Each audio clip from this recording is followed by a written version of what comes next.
वर्ष 1166 अजमेर, राजा सोमेश्वर और रानी कर्पूरी देवी के आंगन में जन्मा एक तेजस्वी पुत्र पृथ्वीराज। बचपन से ही उसमें एक अलग तेज था। तलवार पकड़ने में आनंद आता, घुड़सवारी उसकी सांसों में थी और न्याय उसके शब्दों में। गुरुकुल में पढ़ाई के दौरान उसने न केवल राजनीति, युद्ध नीति सीखी, बल्कि भाषाओं, दर्शन और गणित में भी महारत हासिल की। गुरुओं ने कहा, यह बालक एक दिन भारतवर्ष की धरती पर अमर नाम छोड़ जाएगा। जब पृथ्वीराज मात्र 13 वर्ष का था, तभी एक विद्रोह अजमेर की सीमा पर हुआ। राजा सोमेश्वर युद्ध हेतु बाहर थे। सभा में निर्णय लिया गया, राजकुमार बहुत छोटा है, युद्ध नहीं कर सकता। लेकिन पृथ्वीराज ने सभा में खड़े होकर कहा, धर्म की रक्षा के लिए उम्र नहीं, साहस चाहिए और मैं पीछे नहीं हटूंगा। उसने सेना संग मोर्चा संभाला और दुश्मनों को परास्त कर दिया। राज्य में पहली बार किसी किशोर ने युद्ध जीतकर सिंहासन को चुनौती दी। राजा जयचंद की पुत्री संयोगिता, सौंदर्य और बुद्धि की प्रतिमूर्ति। जब उसने पृथ्वीराज के शौर्य की गाथाएं सुनी, चित्र देखे, तो उसका मन बांधने लगा। राजा जयचंद और पृथ्वीराज कट्टर प्रतिद्वंदी थे। जब संयोगिता के स्वयंवर का आयोजन हुआ, जयचंद ने पृथ्वीराज का नाम सूची से हटा दिया और उसका पुतला बनवाकर द्वार पर द्वारपाल की तरह रखवा दिया, अपमानित करने के लिए। लेकिन संयोगिता ने अपमान को प्रेम में बदला। स्वयंवर वाले दिन उसने उसी पुतले के गले में वरमाला डाल दी।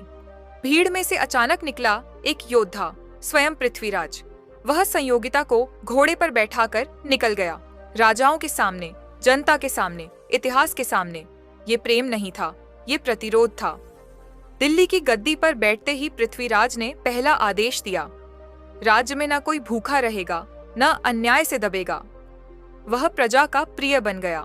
दूर दूर से व्यापारी, कलाकार, विद्वान दिल्ली आने लगे। मंदिरों का निर्माण हुआ, संस्कृति का उत्थान हुआ और उसके साथ दिल्ली में आई रानी संयोगिता, जो न केवल उसकी संगिनी थी, बल्कि राज्य की सलाहकार भी। पृथ्वीराज की तलवार जितनी तेज थी, उसकी बुद्धि उतनी ही संतुलित। साल 1191 अफगानिस्तान से मोहम्मद गौरी ने भारत पर चढ़ाई की। तराइन का मैदान रणभूमि बना। पृथ्वीराज ने अपनी सेना संग गौरी का सामना किया। गौरी घायल हुआ, घोड़े से गिरा, युद्ध हार गया, पकड़ा गया। सभा बोली, मार दीजिए इसे। पर पृथ्वीराज ने कहा, राजपूत परंपरा है, जो शरण में आए उसे क्षमा किया जाए। गौरी को जीवित छोड़ा गया, पर वह क्षमा ही आगे चलकर सबसे बड़ा धोखा बनी। 102 गौरी ने दोबारा हमला किया, इस बार छल और विश्वासघात के साथ। राजपूत सेना तैयार थी, पर किले की सूचनाएं पहले ही लीक कर दी गई थीं। इस युद्ध में पृथ्वीराज को बंदी बना लिया गया, दिल्ली लाया गया और फिर गजनी। वहां उसके नेत्र फोड़ दिए गए। एक योद्धा जो कभी सूर्य की तरह चमकता था, अब अंधेरे में कैद था, पर उसके साथ था उसका सखा कवि चंद्रबरदाई। गौरी ने पृथ्वीराज से बार बार अपमानजनक काम करवाए, तीर चलवाना, दरबार में हंसी उड़वाना, पर वह नहीं जानता था पृथ्वीराज की आंखें भले बंद थीं, पर आत्मा जाग रही थी। चंद्रबरदाई ने योजना बनाई। एक दिन दरबार में उसने कहा, हमारा राजा अंधा है, पर लक्ष्य साध सकता है, आप उसे एक बार अवसर दीजिए। गौरी हंसा, ठीक है, चलाओ तीर। चंद ने कहा, 4 बांस 24 गज, अंगुल अष्ट प्रमाण, ता ऊपर सुल्तान है, मत चूको चौहान। पृथ्वीराज ने अपने जीवन का अंतिम तीर चलाया। आंखें बंद थीं, पर आत्मा की दृष्टि जागृत थी। तीर सीधा जाकर गौरी के सीने में लगा। दरबार में सन्नाटा, गौरी वहीं ढेर। सैनिक भागे, चीखें गूंजी। कुछ ही देर बाद पृथ्वीराज और चंद्रबरदाई ने आत्महत्या कर ली, पर एक साथ, एक क्षण में उन्होंने प्रतिशोध लिया और इतिहास रच दिया।